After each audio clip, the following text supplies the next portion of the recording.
चंद्रपूर शहरातील लोकनेते स्वर्गीय गोपीनाथराव मुंडे चौकात साकारण्यात आलेल्या भिंतीचित्राचे आणि परिसर सुशोभीकरणाच्या कामांचे लोकार्पण आमदार सुधीर मुनगंटीवार यांच्या हस्ते उत्साहपूर्ण वातावरणात पार पडले. या कार्यक्रमाला महाराष्ट्राच्या विविध भागातून वंजारी समाजाचे पदाधिकारी, कार्यकर्ते आणि समाज बांधव मोठ्या संख्येने उपस्थित होते.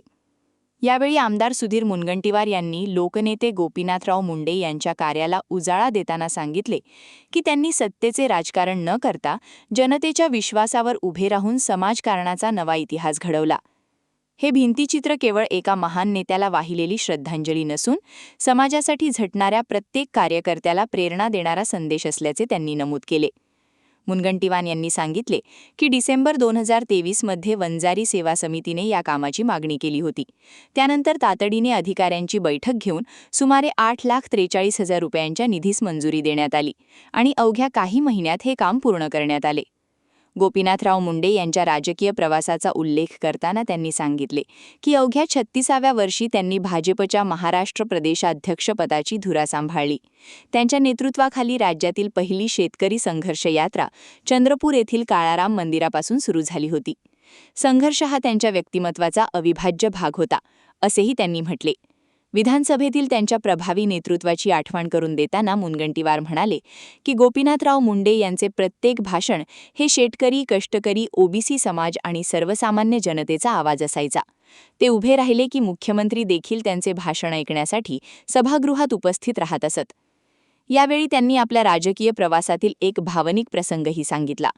1999 मध्ये बल्लारपूर तालुक्याच्या निर्मितीसाठी लोकनेते गोपीनाथराव मुंडे यांनी स्वतः पुढाकार घेतल्यामुळेच जनतेची 7 वेळा सेवा करण्याची संधी मिळाल्याचे त्यांनी नमूद केले.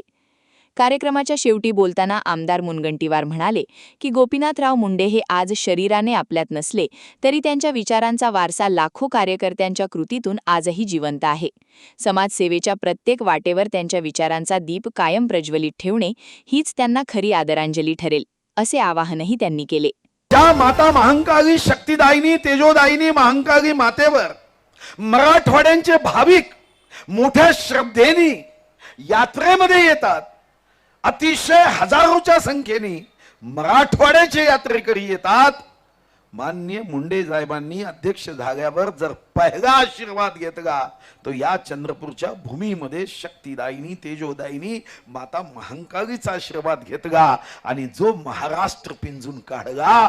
जेव्हा ही संघर्ष या शब्दाला समानार्थी शब्द जर एखाद्या परीक्षेत विचारला गेला तर संघर्ष या शब्दाचा समानार्थी शब्द म्हणजे गोपीनाथ मुंडे हेच आपल्या लक्षात येईल. आज आपण या चौकाचा फक्त शुभारंभ करत नाहीये. मला एका गोष्टीचं, त्यांच्या वाक्याचं नेहमी कौतुक वाटायचं. खरं तर आम्ही सर्वजण विरोधी पार्टीत होतो. किती वर्ष सत्ता येईल याची जाणीवही नव्हती. असं वाटायचं की पुढचे 50 वर्ष ही सत्ता येते की नाही. पण तेव्हाही स्वर्गीय गोपीनाथ मुंडेंचं एक वाक्य असायचं की संकट कसंही असू द्या, संकटाला संधीमध्ये रूपांतरण केलं पाहिजे. या राज्यातील ओबीसी, या राज्यातील रंजगा गांजल्या जनतेचा आवाज म्हणजे गोपीनाथ मुंडे होते.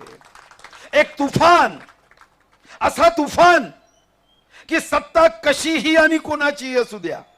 विधानसभेत जेव्हा गोपीनाथजी उभे राहायचे तेव्हा मुख्यमंत्री कुठेही असू द्या, स्वर्गीय गोपीनाथजींचं भाषण ऐकायला मुख्यमंत्री मुद्दाम सभागृहात उपस्थित राहायचे.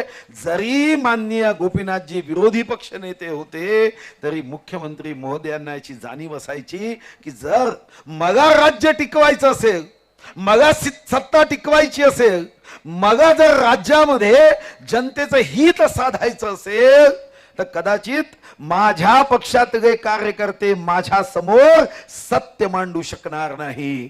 पण हा वाघाचा वाघ, हा गोपीनाथजी शेतकऱ्यांचे योग्य प्रश्न मांडू शकेल आणि मी मग ते प्रश्न सोडवलेत, माझं सरकार पुन्हा टिकू शकेल, हा भाव तेव्हा असायचा.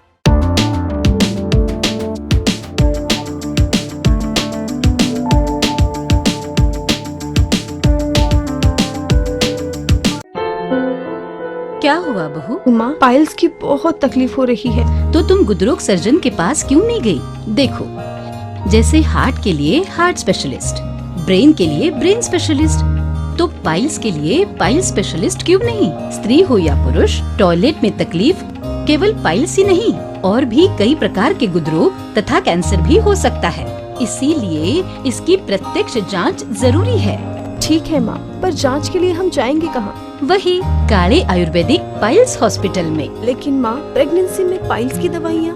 प्रेगनेंसी में आयुर्वेदिक दवाइयाँ सुरक्षित होती है। जनहित में जारी काड़े आयुर्वेदिक पाइल्स हॉस्पिटल, औषधि चिकित्सा तथा सर्जरी ट्रीटमेंट उपलब्ध। हमारा पता उमरेड रोड, दिघौरी बस स्टॉप के पास, नागपुर। अधिक जानकारी के लिए वेबसाइट पर जाएं kadepailshhospital.com।